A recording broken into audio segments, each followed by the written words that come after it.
Hi, it's Myrek from Charts Now.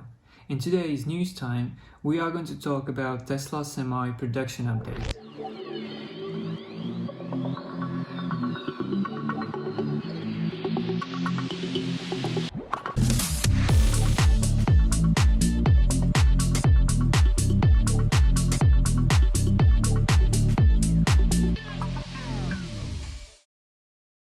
Recently, there's been an interesting rumor running around regarding Tesla Semi production.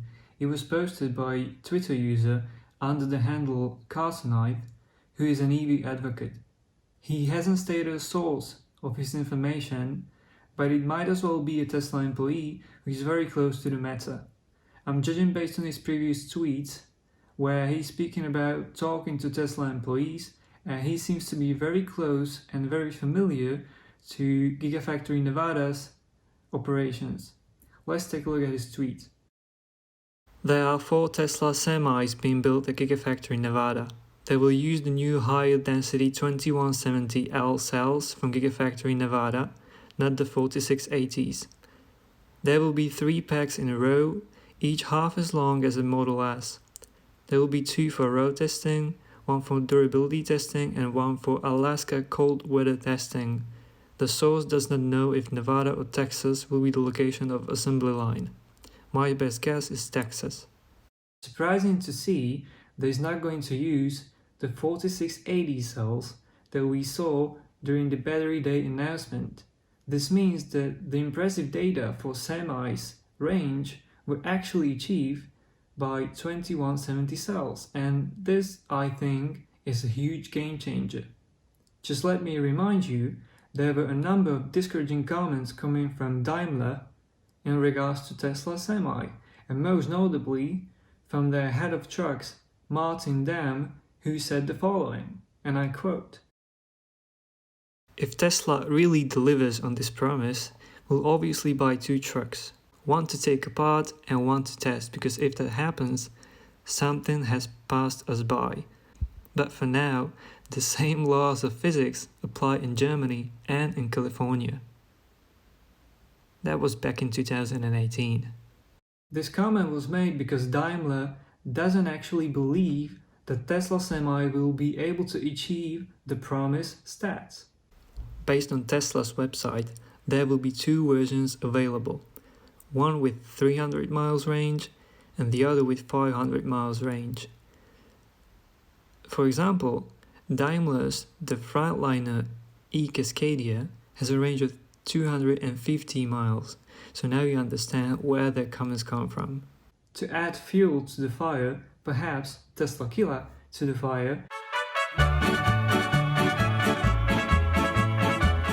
in 2020, during the European Battery Conference, Elon said the following, and I quote, "Getting a range of, let's say, 500 kilometers is, I think, quite easy, trivial to be frank, for a semi-truck.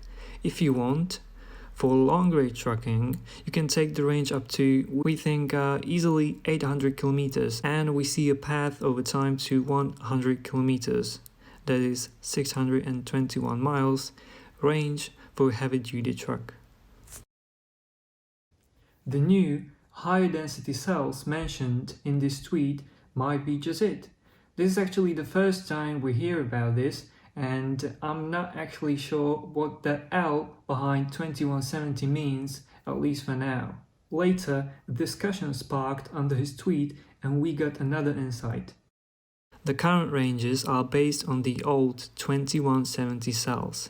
The new 2170 cell have about 10% greater density and so range. A semi with 4680 cells would be a game changer indeed. I think a swappable pack is unnecessary with the 2170, never mind the 4680. This would mean that the original 300 and 500 miles range estimates for Tesla Semi will definitely get beaten. And we can conjecture that for now they will use 2170L cells to bring Tesla Semi to production, and once 4680 cells are in mass production, they will just switch to those. And this would mean that Tesla Semi will definitely get a range boost in the future, and it will be very close to Elon's predicted 621 miles. Now, when we take a look at the being built in Giga Nevada bit, it connects well with earlier report in February 2020 by Electrek, which basically said that the new building next to Giga Nevada is where a planned semi-production should take place. I think this is the place where test production will begin, and then the whole line will be brought to Giga Texas, where the real production will start in high numbers. For the past 2 years, there were 3 testing units: silver, black and red, although it was speculated that the black was just repainted red. As for the winter testing in Alaska, it's nothing new for Tesla. This is picture captured by a Reddit user in 2020. It shows Semi after hard day's work. Reddit user added that the truck carrying the Semi had Alaska plates. Another Semi in silver color was also spotted last year in Canada. And there's one more story in regards to Semi. Electrek recently posted an article about a job listing at Giga Nevada. This production line will help define how semis are manufactured in Tesla. As such, this will require a great deal of hands-on development and troubleshooting and flexibility. This could, in my opinion, mean they are setting up a pilot production line that can be later introduced at Giga Texas. To finish everything off, Tesla confirmed in their Q3 2020 investors report Tesla Semi deliveries will begin in 2021. This means we can expect huge things in the Tesla Semi front this year. That pretty much sums it up. Thank you for watching the video. If you found this video interesting, please hit the subscribe and thumbs up buttons. You are free to leave any comments and suggestions. I'll be happy to read those. See you in the next video. Have a lovely day.